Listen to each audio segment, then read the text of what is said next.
मेरे अजीज साथियों, नमस्कार। आप सबका बीपी सिन्हा की चौपाल में हार्दिक अभिनंदन है। मित्रों, कल से मैंने एक सीरीज शुरू करी है जो मोदी जी के खिलाफ ये विरोधी विपक्षी लोग जितने तरह के झूठ अनर्गल प्रलाप फैला रहे हैं,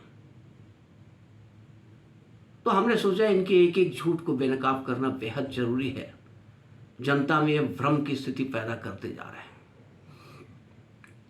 इसी सिलसिले में कल इनके एक झूठ का पर्दाफाश किया हमने, तर्कों के साथ, सबूतों के साथ, कि देश में चारों तरफ भुखमरी फैली हुई है। आज पार्ट 2 बना रहा हूं। आज फिर एक झूठ का पर्दाफाश इनका करूंगा। आप सुनते होंगे कि मोदी के आने से देश के गंगा जमुनी तहजीब खत्म हो गई, हिंदू मुसलमान हो गया। ये सच है, हिंदू मुसलमान हुआ है।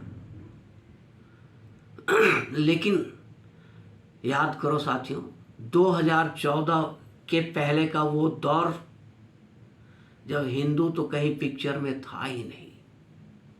बात सिर्फ और सिर्फ मुसलमानों की होती थी। बड़े बड़े नेता बेशर्मी के साथ गोल टोपी लगा करके, अरबी गमछा डालकर रोजा और इफ्तार की पार्टियां देते चलते थे। हर तरफ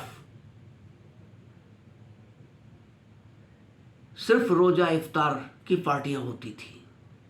कभी आपने सुना था क्या कि दिवाली, कन्या पूजन हुआ हो या दिवाली का त्यौहार मनाया गया हो सामूहिक रूप से? ये सब नहीं था, सिर्फ बात मुसलमानों की होती थी। मित्रों, ऐसे ऐसे खतरनाक कानून बनाए गए मुसलमानों के पक्ष में, जो मैं अभी बताता हूं आपको। पहला कानून तो वक्फ बोर्ड का एक कानून बनाया, वक्फ बोर्ड का कानून। यह ऐसा कानून है कि मुसलमान अगर किसी भी संपत्ति पर, चाहे आपके पास कितना भी कागज हो, अगर वो ये कहते हैं कि वक्फ की जमीन है तो उनका हो जाएगा। फिर आप साबित करते रहिए, लड़ते रहिए, उन्हें लड़ने की कोई जरूरत नहीं है। आज हिंदुस्तान में वक्फ के पास जितनी संपत्ति है, आप यूं समझ लो भारत सरकार के बाद वक्फ बोर्ड के पास ही संपत्तियां हैं। इतनी बड़ी संपत्ति के मालिक बन चुके हैं। वर्शिप एक्ट 91 लाया गया कि हिंदू अपने किसी भी मंदिर पर अब कोई दावा नहीं कर सकता है। 1947 में जो जैसा था एज इट इज अब रहेगा। हिंदू अपने किसी भी मंदिर पर कोई दावा नहीं ठोक सकते। और यहां तक कि एक ऐसा कानून लाया गया, विभत्स कानून, अगर वो कानून पास हो जाता तो हिंदू अपने ही देश में गुलाम बनकर रह जाता। वो कानून ऐसा था कि जब भी अगर दंगा होगा तो दंगा चाहे कोई किया हो, कसूरवार दोषी सिर्फ हिंदू को माना जाएगा, मुकदमा सिर्फ हिंदू पर चलेगा, मुसलमानों का कुछ नहीं किया जा सकता। ये सारे कानून बनाए गए। यहां तक कि सुप्रीम कोर्ट ने जब शाहबानो केस में अपना फैसला सुना दिया था शाहबानो के पक्ष में, तो ये मुसलमान कितने शक्तिशाली थे या हो गए थे कि इन्होंने सुप्रीम कोर्ट के कानून को पलटवाया, संविधान में संशोधन करवा दिया। हिंदू सब कुछ देखता रहा।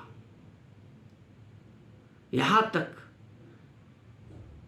पक्षपात होती रही हिंदुओं के साथ कि वो अपना एक धार्मिक जुलूस तक निकाल नहीं सकते थे। यहां से नहीं जाएगा, इधर से नहीं जाएगा, ऐसे नहीं जाएगा, वैसे नहीं जाएगा, इधर चले जाओ, उधर चले जाओ। हिंदू दूसरी श्रेणी के नागरिक बनकर रह गए थे इस देश के अंदर में। मुसलमानों की उद्दंडता इतनी बढ़ चुकी थी कि वो खुलेआम पाकिस्तान जिंदाबाद के नारा लगाते थे। हिंदुस्तान पाकिस्तान का जब मैच होता था, अगर हिंदुस्तान हार गया तो खुलेआम पाकिस्तान जिंदाबाद के नारे लगाना, पटाखे फोड़ना, शहीद स्मारक को लात मार करके तोड़ देना, भारत माता को डायन कहना, देश के खिलाफ अरब राष्ट्रों के साथ बातें करना, देश के खिलाफ अरब राष्ट्रों को कंप्लेन करना, देश के खिलाफ यूएनओ में जाना, ये नंगा नाच चल रहा था देश के अंदर में। हिंदू अपने ही देश में दूसरी श्रेणी के सिटीजन बने हुए थे। तो मित्रों, यही कारण है कि भाजपा का उत्थान हुआ। जिस भाजपा को कभी हिंदू पूछता नहीं था, जिसके 2 सीट ही थे पार्लियामेंट में, उस 2 सीट से 303 सीट तक पहुंचाया हिंदुओं ने। क्यों? कि लगातार उपेक्षा और अपमान से और प्रताड़ना से हिंदू त्रस्त हो चुका था। उसे भी चाहिए थी सम्मान की जिंदगी, उसे भी चाहिए थी स्वतंत्र जिंदगी, अपने हिसाब से अपने देश में जीने की चाहत थी, छूट चाहिए थी। और ये सब कुछ भाजपा के आने से संभव हुआ। आज कम से कम हिंदू की बातें तो हो रही है। जो नेता बेशर्मी के साथ मस्जिदों के चक्कर लगाते थे, गोल टोपी पहनकर, अरबी गमछा डालकर इफ्तार पार्टियां करते थे, आज वो मजबूर हो गए हैं मंदिरों में जाने के लिए। वो आज मंदिर जा रहे हैं। जो कल तक ये कहते थे कि मंदिर जो हिंदू जाता है वो लड़की छेड़ने के लिए जाता है, आज खुद मंदिर में जाने के लिए मजबूर हो गए। तो बदलाव तो हुआ है मित्रों, बहुत बड़ा बदलाव हुआ है। इसे आप यूं कहें कि अब बराबरी के नज़र से देखा जा रहा है हिंदू और मुसलमान दोनों को। तो मित्रों, वीडियो और ज़्यादा लंबा ना करके मैं एक एक झूठ की पोल रोज खोलूँगा। आज इजाज़त दीजिए। नमस्कार।